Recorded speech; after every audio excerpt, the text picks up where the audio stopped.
이게 다 어디 간 거야? 그녀의 목소리는 날카롭게 집안을 흔들었습니다. 잠시 후 민석이가 달려와 방 안을 둘러보며 당황한 얼굴을 하고 있었습니다. 지연아, 왜 그래? 무슨 일이야? 지연이는 두 손으로 머리를 감싸진 채 절규하듯 말했습니다. 내 가방이 없어졌어. 에르메스, 샤넬, 그리고 까르띠에 시계랑 불가리 목걸이까지 전부 사라졌어. 민석은 곧장 거실로 향했습니다. 그곳에는 이미 빈자리만 남아 있었습니다. 소파도, TV도, 제가 살던 흔적들도 모두 사라진 채였습니다.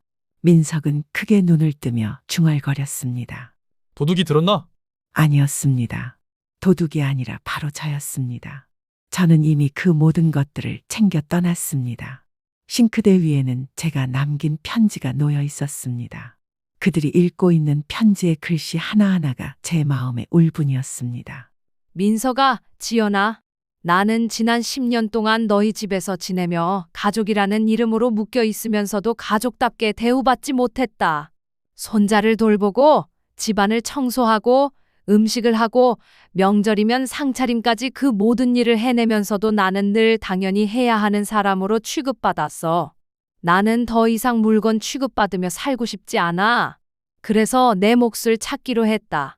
에르메스 가방, 샤넬 가방, 까르띠에 시계, 불가리 목걸이, 그리고 너희 거실 가구들, 그것은 단순한 물건이 아니라 내가 지난 세월 흘린 땀과 눈물의 값이라고 생각한다. 나는 이제 나답게 살고 싶다. 더 이상 너희 눈치를 보며 억눌려 지내지 않을 거다. 저는 그동안 정말 많은 고민을 했습니다. 며느리 지연이가 사람들 앞에서 저를 소개할 때마다 제 존재는 어머니가 아니라 도우미로 전락했습니다. 그 말들이 쌓이고 쌓여 어느 순간에는 제 이름조차, 제 인생조차 사라지는 듯 했습니다. 남편이 살아계실 때 저는 떳떳했습니다. 하지만 남편이 떠나신 뒤 저는 이 집에서 점점 더 작아졌습니다. 아들 앞에서도 목소리를 낮추고 며느리의 눈치를 보며 제 존재를 숨기며 살았습니다. 그게 가족이라 믿으려 했지만 결국 저는 물건이 되어 있었습니다. 그래서 저는 결심했습니다. 내가 흘린 세월, 내가 흘린 눈물을 값으로 환산할 수는 없지만 적어도 내 손으로 내 몫을 찾아야겠다고 말입니다. 드레스룸에서 가방과 장신구를 챙길 때 제 손은 떨렸습니다. 하지만 마음은 단호했습니다. 거실에 소파와 TV를 내보낼 때 마음 한켠이 서늘했지만 이것이 마지막이라는 생각으로 흔들리지 않았습니다. 저는 편지를 남기며 조용히 문을 닫고 나왔습니다. 뒤에서 들려올 지연이의 비명과 민석의 혼란을 이미 예상했습니다. 하지만 이번만큼은 그들의 반응에 마음을 쓰지 않기로 했습니다. 저의 이름은 정금자, 나이 73세입니다. 저는 평생을 평범한 아내 그리고 어머니로 살아왔습니다. 특별한 직업이 있었던 것도 아니고 세상에 이름을 알린 것도 아니었습니다. 그저 가족을 위해 살림을 하고 아이들을 키우는 것이 제 인생이었습니다. 남편이 세상을 떠난 뒤 저는 아들의 집에서 살게 되었습니다. 처음에는 잠시만 도와주다 나올 생각이었습니다. 하지만 어느새 10년이라는 세월이 흘렀습니다. 그 세월 동안 저는 단 한 푼의 대가도 받지 않은 채 아들 집안의 가사도우미로 살아왔습니다. 저는 가족이라고 믿었습니다. 손자를 돌보고 아들의 출퇴근을 챙기고 며느리의 살림을 도왔습니다. 처음에는 감사 인사를 받기도 했습니다. 하지만 시간이 흐르면서 저의 헌신은 점점 당연한 것이 되어버렸습니다. 처음에는 고마움의 표현 같았지만 그 속에는 언제부터인가 그러니까 계속 해주셔야 한다는 당연함이 스며들어 있었습니다. 저는 어느 순간 며느리의 입에서 흘러나온 말 한마디에 가슴이 철렁 내려앉았습니다. 우리 집엔 공짜 도우미가 있어. 그 말은 농담이었을지도 모릅니다. 그러나 제게는 가슴을 도려내는 비수처럼 꽂혔습니다. 아침부터 지연은 부엌과 거실을 오가며 숨 가쁘게 움직였습니다. 냉장고 문을 열고 닫으며 재료를 꺼내고 접시에 나눠 담으면서 혼잣말을 했습니다. 케이크는 오후에 오기로 했고 풍선은 아직 안 불었지. 할 일이 왜 이렇게 많아?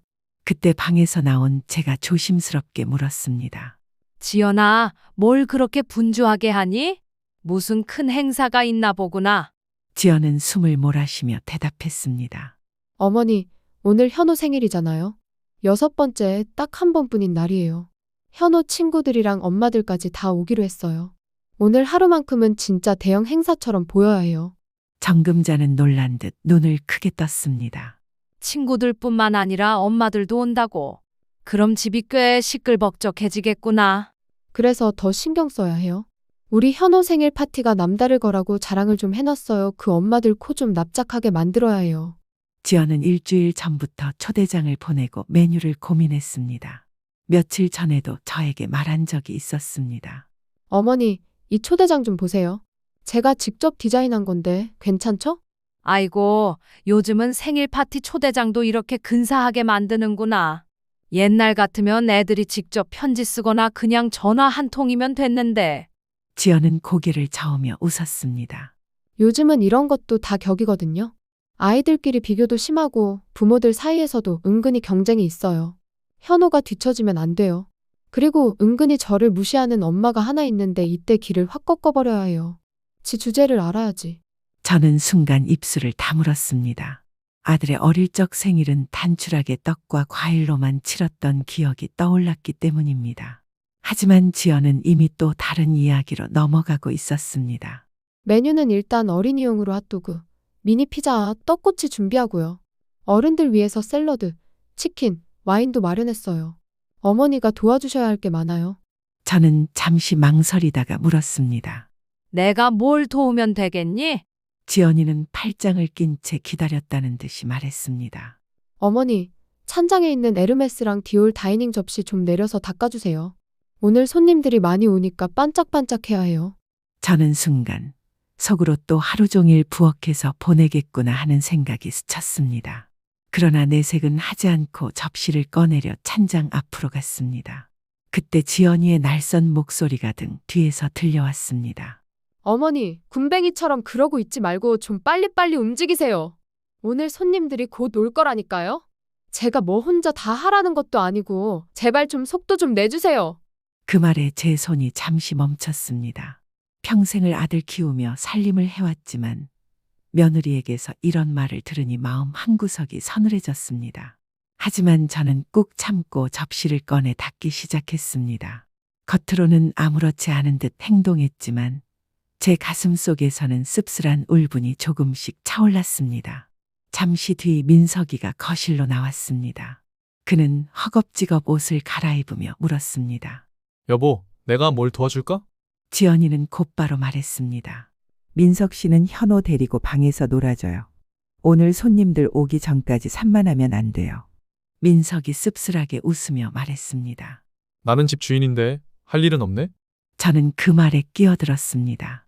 너도 청소하는 거라도 좀 도와. 지연은 인상을 팍 쓰며 말했습니다. 어머니, 제가 애 아빠 보고 들어가 있으라는 말 못 들으셨어요? 여보 애 데리고 들어가 있어. 그때 방에서 현호가 뛰어나와 제 품에 안겼습니다. 할머니, 오늘 내 생일이야. 내 친구들 다 오는 거지? 저는 아이를 꼭 안아주며 웃었습니다. 그럼 오늘은 내 날이지. 친구들이 다 와서 같이 노래도 부르고 케이크도 먹을 거야.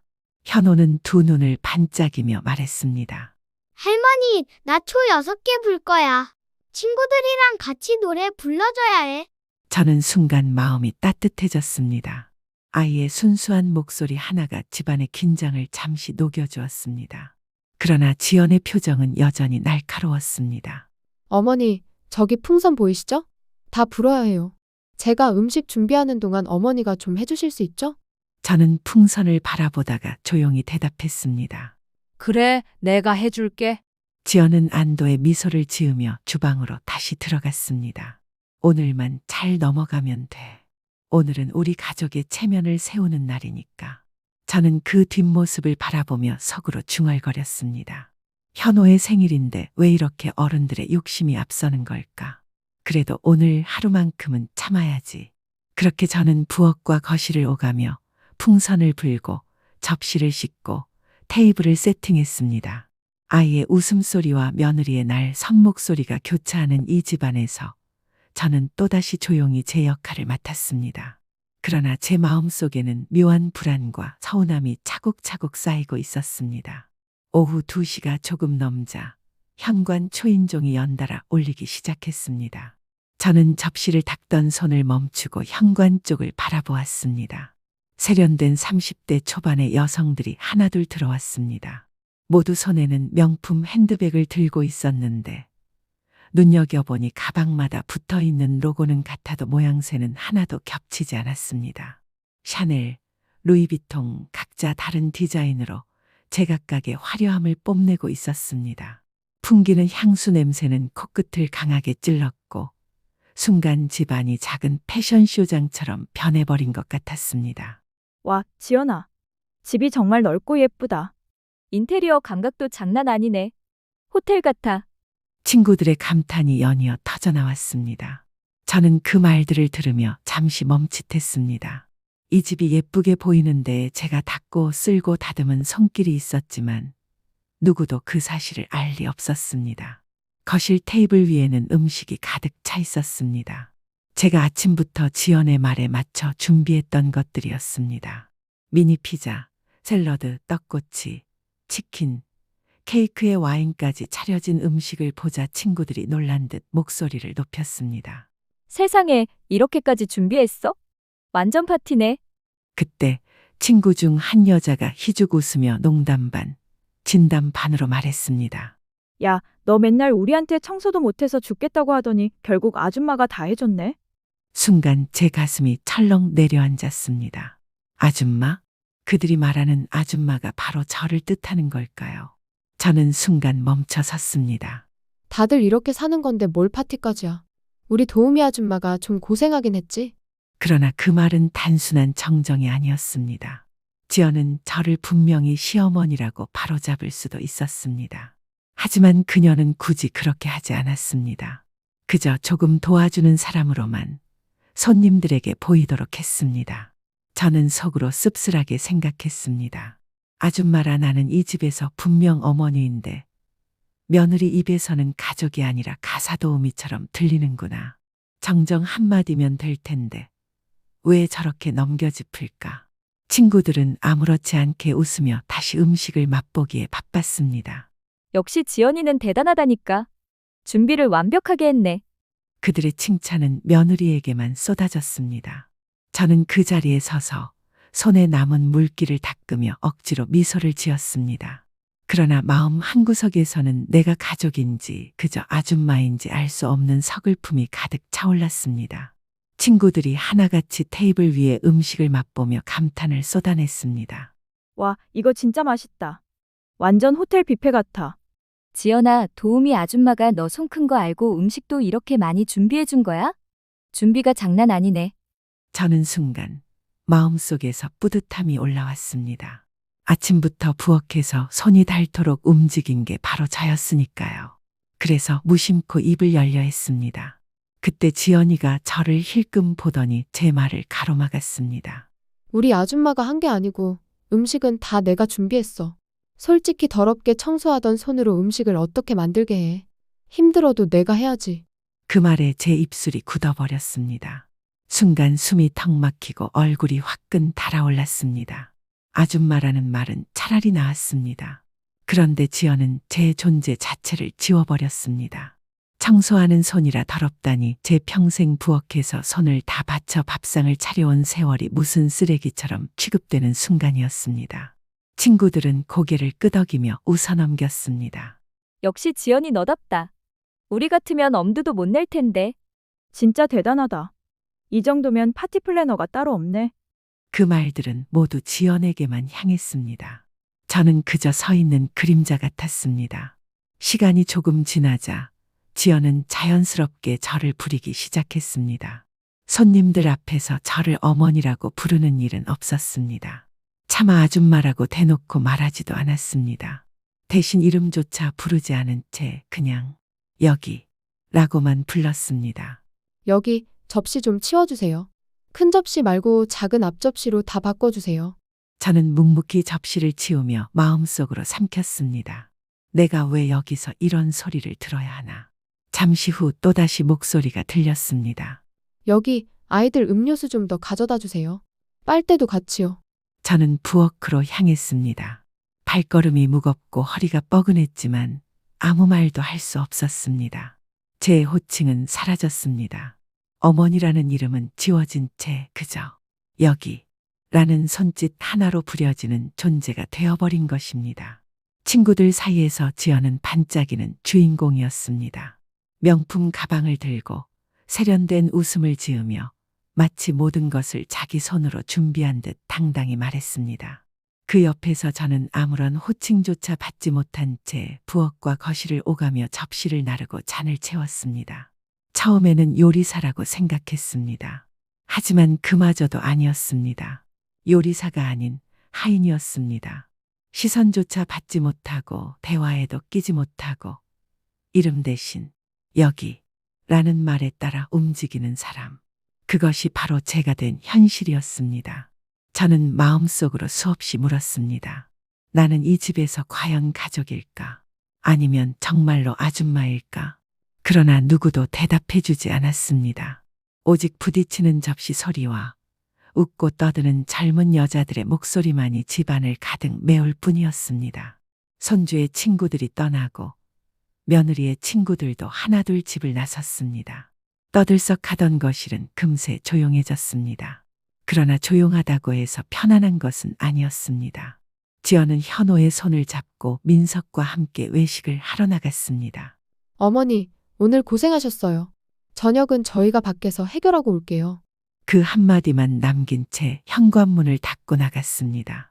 저를 남겨둔 채로 말입니다. 거실에는 쌓여있는 접시와 컵, 포크와 나이프가 산더미처럼 쌓여 있었습니다.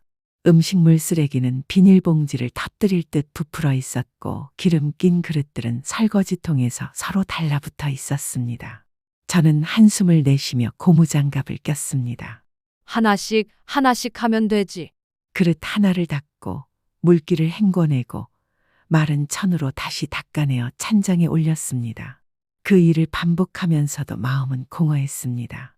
접시는 줄어들지 않는 것 같았고 제 어깨는 점점 무거워져만 갔습니다. 잠시 문을 잠그고 거실 옆 전신 거울을 보았습니다. 그곳에는 낯선 여자가 서 있었습니다. 등이 굽어 있었고 얼굴에는 깊은 주름이 파여 있었습니다. 한때는 당당했던 제 모습이 사라지고 초라한 그림자만이 남아 있었습니다. 나는 도대체 이 집에서 뭘까? 가족일까? 그 질문이 제 가슴을 파고들었습니다. 아무리 생각해도 답은 나오지 않았습니다. 그보다는 편리한 가전제품, 냉장고나 세탁기 같은 존재로 취급받는 듯 했습니다. 필요할 때면 불려가고 다 쓰고 나면 제자리에 조용히 있어야 하는 존재 말입니다. 남편이 살아 계실 때는 달랐습니다. 저는 아내로서, 어머니로서 분명히 목소리를 내고 당당히 자리 잡고 있었습니다. 그런데 언제부터 이렇게 눈치를 보며 살아야 하는 사람이 되었을까요? 그날 이후로 현호가 저를 부를 때마다 가슴이 아팠습니다.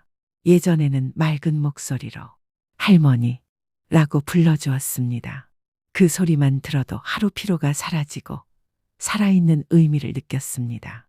그러나 어느 순간부터 그 아이의 입에서 아줌마라는 말이 흘러나왔습니다. 처음에는 잘못 부른 줄 알았습니다. 하지만 지연은 아무렇지 않게 받아넘겼습니다. 저는 멍해졌습니다. 할머니라는 다정한 호칭이 사라지고 아줌마라는 차가운 단어가 제 정체성을 송두리째 흔들었습니다. 그 한마디에 저는 이 집에서 제 위치가 어디인지 다시 확인할 수밖에 없었습니다.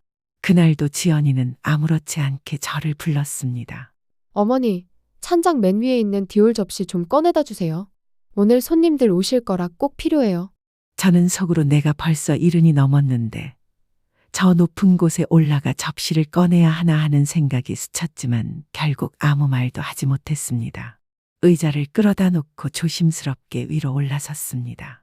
손끝으로 접시 모서리를 겨우 잡았을 때였습니다. 그 순간 거실에서 놀던 현호가 트럭 장난감을 밀고 와 의자 다리를 탁 치고 지나갔습니다. 저는 그대로 의자에서 균형을 잃고 바닥으로 떨어졌습니다. 땅에 부딪히는 순간 허리에 마치 전기가 흐르는 듯한 극심한 통증이 밀려왔습니다. 누군가 제 등뼈를 쇠막대기로 내리치는 것 같았습니다. 호흡조차 가빠지고 온몸에서 식은땀이 흘러내렸습니다. 바닥에 쓰러진 저를 본 현호는 깜짝 놀라 울음을 터뜨렸습니다. 할머니, 저는 아이를 달랠 힘조차 없어 그저 몸을 웅크린 채 신음만 내뱉었습니다. 이웃이 놀라 구급차를 불렀고 저는 울먹이는 손주와 함께 구급차에 실려 응급실로 향했습니다. 응급실에 도착하자마자 의료진이 분주히 움직였습니다. 저는 누운 채로 휴대폰을 꺼내 지연에게 전화를 걸었습니다. 수화기 너머로 들리는 그녀의 목소리는 차갑기만 했습니다. 지연아, 내가 찬장에서 접시 꺼내다가 의자에서 떨어졌어. 허리가 너무 아파서 지금 응급실에 와 있다. 현호를 혼자 둘 수가 없어서 같이 데리고 왔다. 그러자 지연은 놀라기는커녕 곧바로 목소리를 높였습니다. 뭐라고요? 애를 왜 거기 데리고 갔어요? 더러운 병균 많은 응급실에 애를 왜 데리고 가냐고요? 저는 순간 귀를 의심했습니다. 손주가 놀라 울고 있었고 저 혼자서는 아이를 집에 둘 수 없었기에 데리고 온 것뿐이었습니다. 그러나 지연은 제 상황을 전혀 이해하지 않았습니다. 어머니, 지금 제가 중요한 미팅 중인 거 몰라요? 자리를 비울 수도 없는데 누가 마음대로 구급차까지 타고 응급실에 간 거예요? 제가 뭐라고 했죠? 괜히 호들갑 떨지 말라고 했잖아요. 저는 수화기를 든 손이 덜덜 떨렸습니다. 지연아, 내가 허리를 다쳐서 일어날 수도 없었어. 어쩔 수가 없었단다. 그러나 지연은 제 말을 끊고 거칠게 내뱉었습니다. 정말 답답하네요. 집에서 좀 쉬다가 약 먹고 누우시면 되지. 무슨 구급차까지 불러서 난리를 치세요? 응급실 침대에 누워 커튼으로 둘러싸인 공간 안에서 저는 고통을 참으며 누워 있었습니다. 허리는 여전히 뜨겁게 타들어가듯이 아팠고 움직일 수조차 없었습니다. 커튼 너머에서는 다른 환자들의 목소리가 들려왔습니다. 엄마, 여기 물 좀 드세요. 아버지 조심하세요. 제가 부축해 드릴게요. 그 따뜻한 말들이 하나하나 제 귀를 파고들며 오히려 가슴을 서늘하게 만들었습니다. 저에게는 그런 말 한마디를 건네주는 이가 없었으니까요. 그 순간 저는 이 집에서 진정한 보호자가 없는 사람이라는 사실을 다시 실감했습니다. 의사가 커튼을 열고 들어왔습니다. 환자분 상태가 심각합니다. 지금 허리에 골절이 의심돼서 당장 수술 들어가야 합니다. 다행히 수술실이 하나 비어 있습니다. 지금 들어가야 회복도 빠릅니다. 저는 놀란 눈으로 의사를 바라보았습니다. 그러나 제 옆에는 손주 현호뿐이었습니다. 아이는 제 손을 꼭 잡고 눈물을 글썽이고 있었습니다. 이 아이를 두고 내가 수술실에 들어갈 수 있을까? 저는 입술을 깨물었습니다. 데려가 줄 사람도 지켜줄 사람도 없었습니다. 민석과 지연은 여전히 오지 않았고 저는 그저 허리 통증을 끌어안은 채 수술을 연기할 수밖에 없었습니다. 그럼 보호자 오실 때까지 기다리겠습니다. 의사의 목소리는 차분했지만 제 귀에는 그것마저 가혹하게 들렸습니다. 시간은 느릿하게 흘렀습니다. 해가 저물어 병실 창가로 붉은 노을빛이 들어올 즈음 민석과 지연이 마침내 들어왔습니다. 민석은 피곤한 얼굴로 고개만 끄덕였고 지연은 팔짱을 낀 채 의자에 앉으며 한숨부터 내쉬었습니다. 어머니, 진짜 수술까지 해야 되는 거예요? 그냥 약 먹고 물리치료 같은 걸로 안 되나요? 왜 이렇게 일을 키우셨어요? 그 말은 마치 남의 이야기처럼 차갑게 흘러나왔습니다. 저는 순간 숨이 막히는 듯했습니다. 제 허리에 전기가 흘러 뼈가 부서져 나가는 고통을 겪고 있음에도 며느리의 목소리에는 걱정이나 연민은 단 한 톨도 없었습니다. 저는 입술을 달달 떨며 속으로 중얼거렸습니다. 나는 이들에게 무엇일까? 정말 가족일까? 아니면 그저 귀찮은 짐짝일까? 허리의 통증보다도 가슴을 파고드는 이 말들이 더 깊은 상처로 남았습니다. 저녁 무렵 병실 안은 무겁게 가라앉아 있었습니다. 저는 여전히 허리 통증 때문에 제대로 눕지도 앉지도 못한 채 숨을 몰아쉬고 있었습니다. 그런데 병실 복도 쪽에서 며느리 지연의 목소리가 선명하게 들려왔습니다. 간호사님, 회복 기간은 얼마나 걸리나요?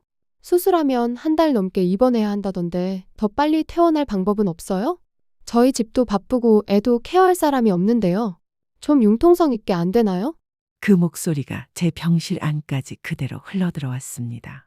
순간 저는 온몸이 오그라드는 것 같았습니다. 내가 아픈 게 민폐가 된 것처럼, 내가 이 집에 부담이 된 것처럼 느껴졌습니다. 간호사실까지 들릴 만큼 닥달하는 며느리의 태도는 결국 저를 더욱 난처하게 만들었습니다. 저는 이불을 코끝까지 끌어올리며 속으로 중얼거렸습니다. 내가 아픈 게 죄도 아닌데 왜 이렇게 죄인이 된 기분이 드는 걸까? 내가 이 집에서 도대체 어떤 존재이길래. 잠시 뒤 의사가 들어와 수술에 대해 설명했습니다. 지금 상태로는 수술이 불가피합니다. 수술 시간이 꽤 길 수 있고 회복 기간도 필요합니다. 민석은 잠시 망설이다가 서류에 사인을 했습니다. 그럼 어쩔 수 없죠. 진행해 주세요. 아들은 말없이 서명을 마치고는 바쁘다는 듯 병실 밖으로 나갔습니다. 저는 그 뒷모습을 바라보며 가슴 한쪽이 텅 비는 것 같았습니다. 아들이 내 곁에 있어주지 않는구나. 결국 혼자 이 길을 걸어야 하는 거구나. 다음 날 아침 간호사들이 제 침대를 밀며 말했습니다. 환자분, 수술실로 들어가실게요. 저는 차가운 불빛이 켜진 복도를 지나며 다시는 돌아오지 못할 수도 있다는 두려움에 몸을 떨었습니다. 현호 얼굴을 다시 볼 수 있을까? 내가 이 수술을 잘 견뎌낼 수 있을까? 그런 생각들이 머릿속을 가득 채웠습니다. 수술은 5시간 동안 이어졌습니다. 마취에서 깨어날 때 저는 온몸이 낯선 무게로 눌린 듯했고 허리는 여전히 불에 데인 것처럼 쓰라렸습니다. 수술실에서 나와 회복실로 옮겨졌을 때 저는 홀로였습니다. 주위를 둘러보니 다른 환자들 곁에는 가족들이 서 있었습니다. 물을 건네주고 손을 잡아주고 이름을 불러주는 목소리들이 곳곳에서 들렸습니다. 하지만 제 곁에는 아무도 없었습니다. 차가운 천장이 눈앞에 보이고 기계음만이 귀를 때렸습니다. 눈물이 저절로 흘러내렸습니다. 통증 때문만이 아니었습니다. 내가 이 집에서 이미 가족으로 불리지 못하는 존재라는 사실이 수술실에서 깨어난 순간 더 선명하게 다가왔기 때문입니다. 저는 스스로 다짐했습니다. 이제는 더는 이대로 살지 않겠다. 내가 바닥까지 떨어졌지만 여기서 다시 일어날 방법을 찾고 말리라. 한 달 동안의 병원 생활은 길고도 외로운 시간이었습니다. 아들도 며느리도 단 한 번 찾아오지 않았습니다. 병실 옆자리 환자들은 매일 가족들의 발걸음이 이어졌지만 제 자리는 늘 비어 있었습니다. 간호사들이 오히려 저를 안쓰럽게 바라보며 챙겨주곤 했습니다. 퇴원날 저는 혼자 택시를 불렀습니다. 짐이라고 해봐야 병원에서 쓰던 작은 가방 하나뿐이었습니다. 허리에 보호대를 찬 채 택시에 올라타 집 앞에 내렸을 때 차창 밖으로 보이는 집이 어쩐지 낯설게 느껴졌습니다. 문을 열고 들어갔지만 집 안은 고요했습니다. 아이 장난감만 어지럽게 널려 있었을 뿐 저를 맞아주는 사람은 아무도 없었습니다. 저는 가만히 현관에 서서 깊은 숨을 내쉬었습니다. 그래, 이 집은 내가 있어도 없어도 달라지지 않는 집이구나. 저녁 무렵 지연이 퇴근을 하고 들어왔습니다. 저는 한 달 만에야 며느리 얼굴을 마주했습니다. 그런데 그녀의 첫마디는 제 건강을 묻는 말이 아니었습니다. 어머니, 저녁 뭐예요? 순간 저는 귀를 의심했습니다. 고생 많으셨다는 말도 허리는 괜찮으세요? 라는 안부도 없었습니다. 단지 저녁 반찬이 뭐냐는 질문이 전부였습니다. 저는 말없이 부엌 쪽을 바라봤습니다. 아직 가스레인지 위에는 아무것도 올려져 있지 않았습니다. 그러자 지연은 툭 내뱉듯 말했습니다. 내일부터는 집안일 가능하시죠? 설거지랑 빨래 정도는 하실 수 있잖아요. 그 말은 제 가슴을 깊게 파고들었습니다. 한 달 동안의 입원, 수술, 외로움, 그 모든 시간이 지연의 눈에는 아무 의미가 없었습니다. 저는 가족이 아니라 다시 집안일을 대신할 손으로만 보였던 것입니다. 며느리 지연이 말했습니다. 어머니, 이번 주말에 친정엄마가 현호 데리고 올 거예요. 반찬도 많이 해오실 거라니까 어머니가 다른 건 더 하지 마세요. 저는 그 말에 잠시 멈칫했습니다. 그동안 제가 허리 수술을 하고 회복하는 동안 현호는 안 사돈이 돌봐주고 있었습니다. 손자를 봐주는 고마움이야 인정해야 했지만 묘한 씁쓸함이 가슴에 차올랐습니다. 주말이 되자 현관문이 열리며 안사돈이 들어왔습니다. 양손에는 장바구니며 냄비며 반찬통이 가득 들려 있었습니다. 사골국 냄비에서는 묵직한 향이 났고 김치며 나물이며 준비된 반찬들이 봉지째 꾹꾹 들어 있었습니다. 그런데 놀라운 건 제 아들의 태도였습니다. 민석은 버선발로 달려나가 안사돈의 짐을 덥석 받아들며 굽실거리듯 말했습니다. 어머니, 이렇게 많이 가져오시면 힘드셨을 텐데요. 주차하시고 전화 주시지 그러셨어요. 주세요. 제가 들어드릴게요. 저는 그 장면을 바라보다가 속에서 뭔가 끌어올랐습니다. 내가 장을 보고 양손 가득 들고 들어올 땐 한 번도 나와서 받아주지 않던 애가 안사돈 앞에서는 저렇게 공손하게 짐을 들어주다니 기가 막히다. 안사돈은 거실로 들어오자마자 저를 보며 미소를 지었습니다. 사부인 몸도 아직 불편하시다던데 그냥 쉬고 계세요. 점심은 제가 준비할게요. 저는 고개를 끄덕이며 대답했습니다. 네, 감사합니다. 안사돈은 부엌으로 들어가 척척 음식을 차렸습니다. 사골국을 덮이고 나물을 접시에 담고 김치를 곱게 썰어내며 상을 준비했습니다. 저는 그 모습을 보며 마음 한켠이 허전했습니다. 한때 제가 맡아 하던 일이었는데 이제는 그 자리마저 빼앗긴 기분이었습니다. 점심 식탁에는 음식이 가득 차올랐고 온 가족이 모여 앉았습니다. 현호는 좋아서 소리를 지르며 반찬을 집어먹었고 아들 민석은 연신 맛있다며 젓가락을 놀렸습니다. 지연 역시 흐뭇한 얼굴로 웃으며 역시 우리 엄마 솜씨야 라고 자랑하듯 말했습니다. 식사가 끝나자 지연이 자리에서 일어나더니 싱크대 쪽으로 가 고무장갑을 집어들었습니다. 그러더니 그걸 제 앞에 탁 던지듯 내밀었습니다. 어머니, 설거지는 좀 하셔야죠. 반찬이며 국이며 우리 엄마가 다 만들어 와서 차리고 준비까지 했으니까요. 그 정도는 해주셔야죠. 순간 제 손끝이 떨렸습니다. 방금까지 제 몸 상태를 걱정해주던 안사돈 앞에서 며느리는 아무렇지 않게 저를 또다시 하인처럼 부려먹고 있었습니다. 더 서러운 건 제 아들 민석이었습니다. 옆에서 그 말을 똑똑히 들으면서도 아무 대꾸를 하지 않고 밥상만 물끄러미 정리할 뿐이었습니다. 저는 아들의 침묵이 며느리의 말보다 더 뼈저리게 아팠습니다. 그러자 안사돈이 나섰습니다. 아이고, 얘야. 어머니는 아직 몸도 불편하시잖니. 수술하신 지 얼마나 됐다고 설거지는 내가 할 테니 사부인은 그냥 쉬세요. 안사돈의 따뜻한 말에 잠시 위로받는 듯했지만 지연의 얼굴은 굳어졌습니다. 엄마, 왜 그렇게까지 해? 요즘 어머니 아프다고 몇 달을 쉬셨어. 이제는 설거지 정도는 하셔야죠. 이 정도도 못 하실 거면 왜 같이 살아? 그 말은 제 가슴을 날카롭게 찔렀습니다. 왜 같이 사냐는 말은 곧 쓸모없는 사람은 집에 있을 이유가 없다. 는 말과 다름없었습니다. 저는 순간 숨이 막히고 눈물이 치밀어 올랐습니다. 그러나 그 누구도 제 편에 서주지 않았습니다. 안사돈조차 더는 말하지 못하고 조용히 고개를 숙였습니다. 저는 그 자리에 앉아 고무장갑을 손에 쥔 채 얼어붙었습니다. 나는 정말 이 집에서 무엇일까? 어머니일까? 아니면 그저 남의 집살이하는 하인일까? 허리에 아직 남아있는 통증보다 며느리의 말과 아들의 침묵이 제 마음을 더 무겁게 짓눌렀습니다. 그날 이후 저는 결심했습니다. 이제는 더 이상 참지 않겠다. 나를 짐짝처럼 취급하는 이 집에서 내 이름과 내 삶을 반드시 되찾겠다. 저는 싱크대 앞에 서서 고무장갑을 낀 채 접시들을 하나하나 닦고 있었습니다. 따뜻한 물에 손을 담그고 있는데도 마음은 차갑기만 했습니다. 접시 위에 기름기를 닦아내며 숨을 고를 때마다 제 등허리에는 여전히 수술 자국의 뻐근한 통증이 남아 있었습니다. 그때 거실 쪽에서 지연과 안사돈이 웃으며 나누는 대화가 어렴풋이 들려왔습니다. 엄마, 다음 주에 우리 여행 갈까요? 현호도 좋아할 거예요. 이번엔 제대로 쉬다 와요.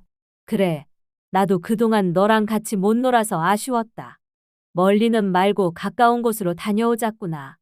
두 사람의 목소리는 마치 세상에서 가장 즐겁고 여유로운 모녀처럼 밝게 들려왔습니다.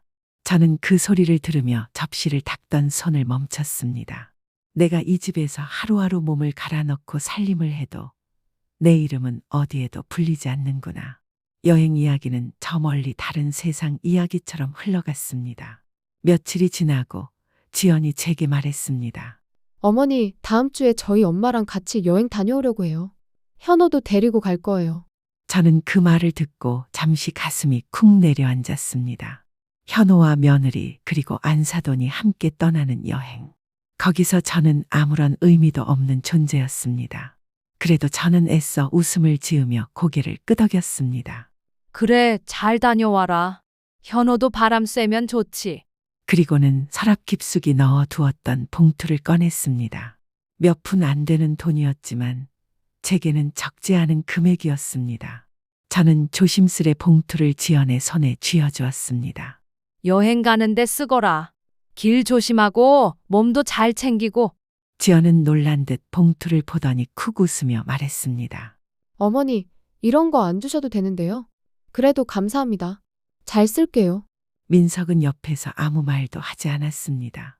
그저 고개만 끄덕이며 가만히 있었습니다. 아들, 며느리, 손주가 여행을 떠나자마자 저는 외투만 걸치고 집을 나섰습니다. 발걸음이 이상하리만큼 가벼웠습니다.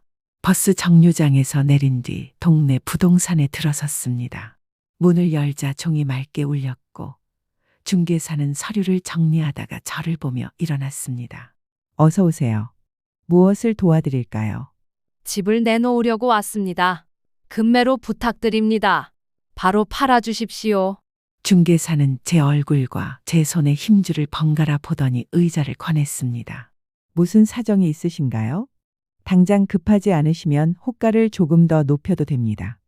요 며칠 매수 문의가 늘어서요. 저는 고개를 저었습니다. 아닙니다. 헐값이라도 좋으니 이틀 안에 계약 잡아주십시오. 잔금은 최대한 앞당기는 조건으로요. 중개사는 잠시 난감한 미소를 지었지만 제 눈빛을 확인하고는 수첩을 폈습니다. 그렇다면 현금 보유한 즉시 입주 가능자로 범위를 좁혀보겠습니다. 매수자 풀은 줄지만 속도는 빨라집니다.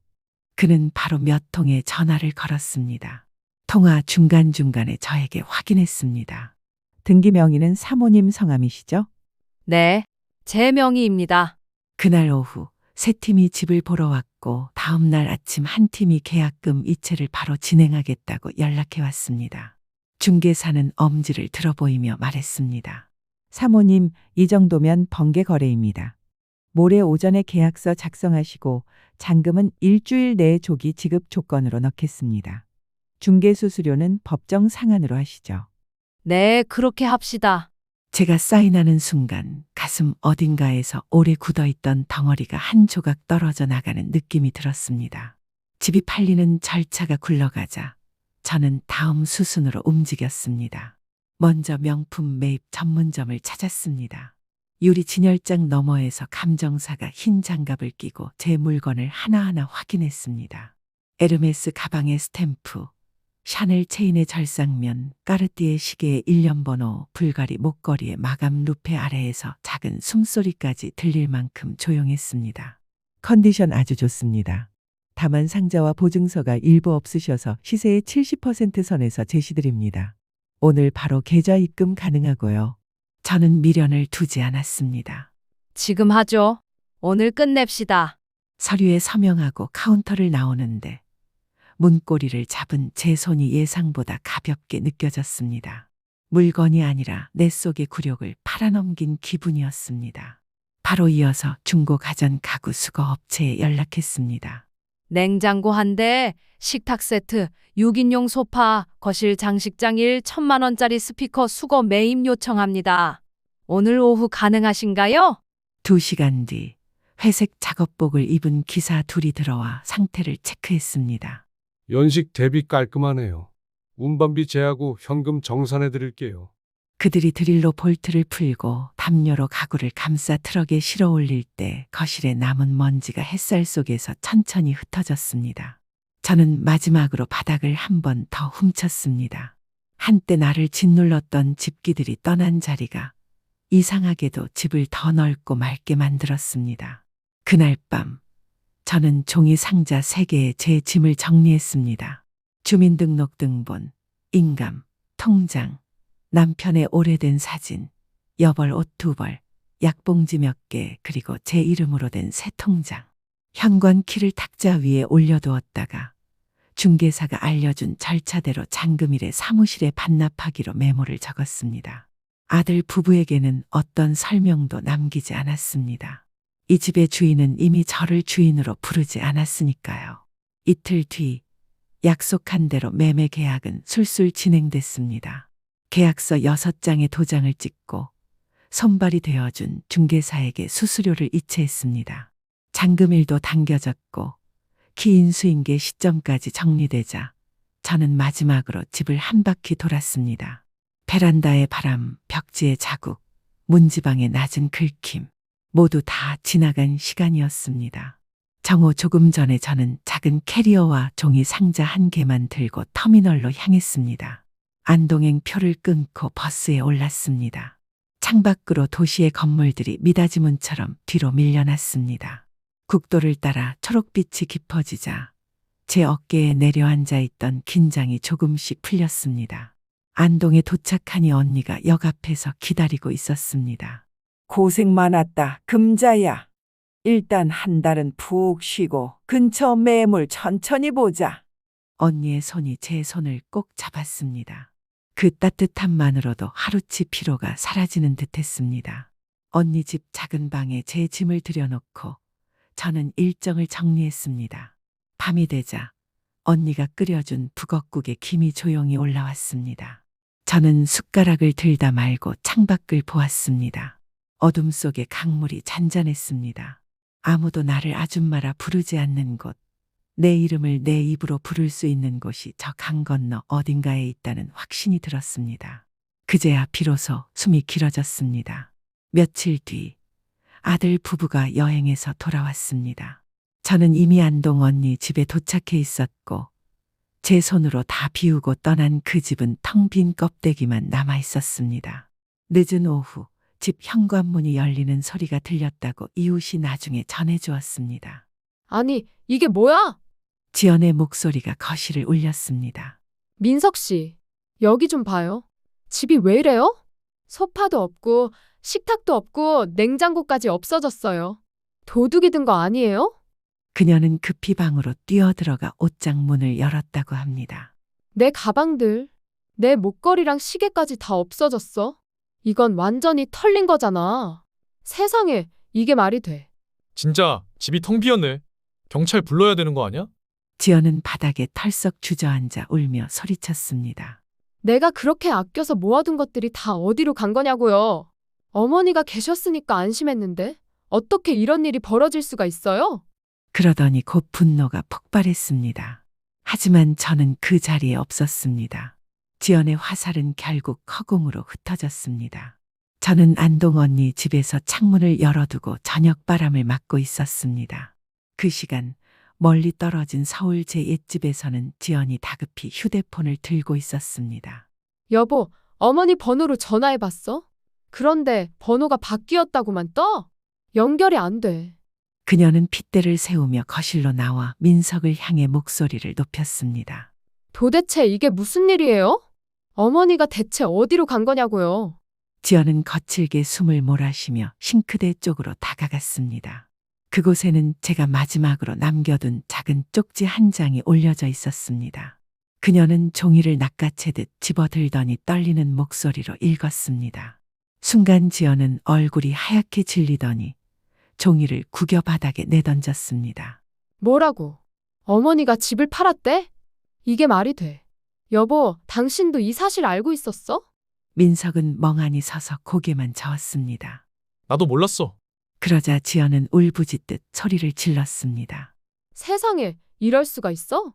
내 가방, 내 시계, 내 목걸이 다 없어지고 이제는 집까지 팔아버렸다고. 이게 어떻게 가능한 거냐고. 어머니가 우리를 완전히 버린 거야. 그녀는 머리를 감싸쥐고 거실을 왔다 갔다 하며 신경질적으로 손톱을 물어뜯었습니다. 가구도 가전도 명품도 없는 텅 빈 집이 그녀의 비명과 함께 더욱 황량하게 울렸습니다. 저는 안동 언니 집의 작은 창가에 앉아 있었습니다. 밤하늘에 걸린 별빛이 잔잔히 떨리고 있었습니다. 그 순간 제 마음도 함께 흔들렸습니다. 서울 집에 남겨둔 쪽지가 지금쯤 며느리 손에 쥐어졌을 것이고 그 쪽지를 읽으며 아들과 며느리가 어떤 반응을 보였을지도 눈앞에 선했습니다. 분명 지연은 히스테리를 부리며 소리쳤을 것이고 민석은 멍하니 서서 아무 대답도 못했을 것입니다. 그러나 저는 더 이상 그들의 목소리에 휘둘리지 않았습니다. 오히려 제 마음 한쪽에서는 오래 묵은 짐을 내려놓은 듯한 해방감이 차올랐습니다. 집을 팔고 며느리의 명품과 가구들을 처분한 것은 단순한 보복이 아니었습니다. 그것은 제가 지난 세월 동안 쏟아부은 눈물과 고통의 값이었습니다. 누구도 제 마음을 돈으로 환산해 주지 않았기에 저는 제 손으로 제 몫을 찾아 나선 것입니다. 지금 제 앞에 놓인 길은 낯설고 두렵습니다. 하지만 분명한 것은 이제 더는 눈치를 보며 허리를 굽히는 삶을 살지는 않을 것이라는 사실입니다. 제가 선택한 길은 누군가에게는 배신처럼 보일지도 모릅니다. 하지만 저에게는 그것이야말로 내 인생을 되찾는 첫걸음입니다. 저는 창밖에 밤하늘을 올려다보며 조용히 마음속으로 나로 살기로 다짐했습니다.